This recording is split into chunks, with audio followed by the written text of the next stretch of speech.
इन दिनों मुस्लिम समुदाय के कुछ लोगों द्वारा गाय को भारत का राष्ट्रीय पशु घोषित करने की मांग जोर पकड़ती दिखाई दे रही है। अलग अलग राज्यों से ऐसी तस्वीरें सामने आ रही हैं, जहां मुस्लिम समुदाय के लोग हाथों में बैनर पोस्टर लेकर गाय को राष्ट्रीय पशु बनाने की मांग कर रहे हैं। इसी कड़ी में समस्तीपुर जिले के राष्ट्रीय जनता दल के विधान पार्षद मोहम्मद सोहैब ने प्रधानमंत्री नरेंद्र मोदी को पत्र लिखकर गाय को भारत का राष्ट्रीय पशु घोषित करने की मांग कर दी है।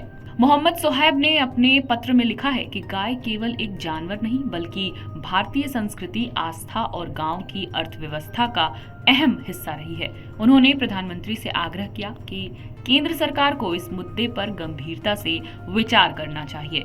सोहैब ने आगे ये भी लिखा कि यदि गाय को राष्ट्रीय पशु घोषित किया जाता है तो इससे देश भर में गौ संरक्षण को और मजबूती मिलेगी, साथ ही लोगों के बीच जागरूकता भी बढ़ेगी और गायों के संरक्षण को लेकर सकारात्मक माहौल बनेगा।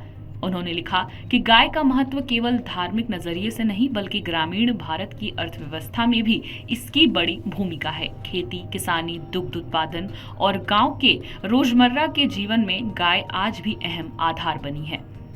मोहम्मद सोहैब ने आगे ये भी लिखा कि गांव में लाखों परिवारों की आय और रोजगार किसी न किसी रूप से पशुपालन और दुग्ध उत्पादन से जुड़ा हुआ है। ऐसे में गाय को राष्ट्रीय पशु घोषित करना ग्रामीण अर्थव्यवस्था को भी मजबूती देने वाला एक अच्छा कदम साबित हो सकता है।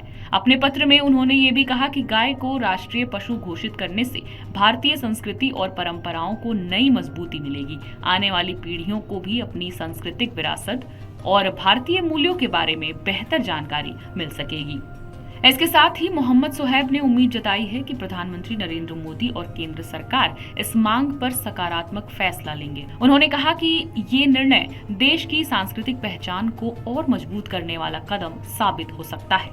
आपके राज्य की खबरें, आपके शहर की खबरें सबसे पहले जानने के लिए देखते रहें अमर उजाला। चैनल को सब्सक्राइब जरूर कर लें और पाएं हर अपडेट।